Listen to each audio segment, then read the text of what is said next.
We begin here this morning with reports that 10 humanitarian corridors will open in eastern Ukraine today to allow civilians to escape an expected major Russian offensive. But if the past is any indicator, that plan may not hold. Ukrainian officials say the war is escalating with no let-up in the targeting of civilians.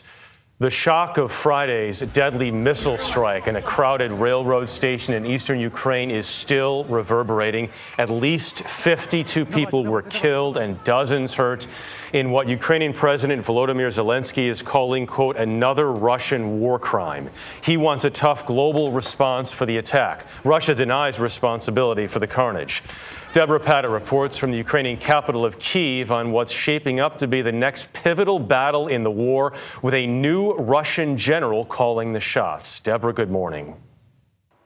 Good morning. The Russians may have lost the battle for Kyiv, but they are redoubling their efforts along the eastern front in a bid to seize Donbass. Ukrainian officials have been warning residents to flee the area, which is why so many civilians had gathered at this rail station in a bid to board trains to safety before this latest attack.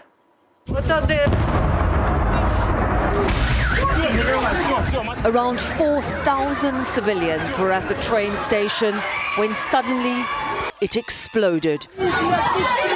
The strike was not only deadly, it was personal. The Russian missile inscribed with the words, "For the children." Among those killed, women, the elderly, and the very young.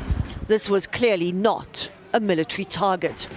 Another entry on the growing list of Russian atrocities. But those who've been fighting Russian-backed separatists in the Donbass region say they know what Russia is capable of.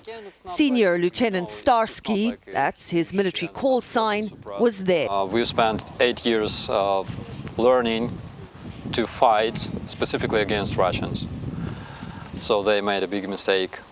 You knew how they fought? Yes. We knew that by destroying their logistics and supplies, they will not be able to fight efficiently against us.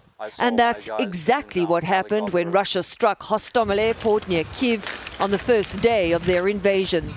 Starsky watched Russian paratroopers spill onto the tarmac. At least 35 helicopters attempted to take over the airport. I was running between this and that entrance, firing at those helicopters.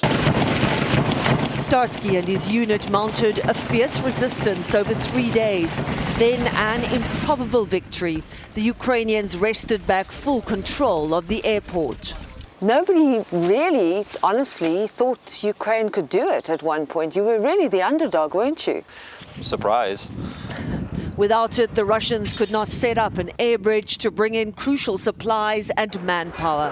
This slowed troops down, preventing them from advancing on Kyiv. And later we realized that actually what we have done here actually changed the course of the war.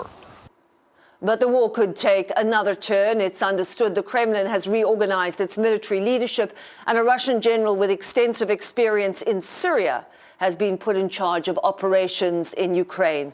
For CBS Saturday Morning, Deborah Pata, Kyiv.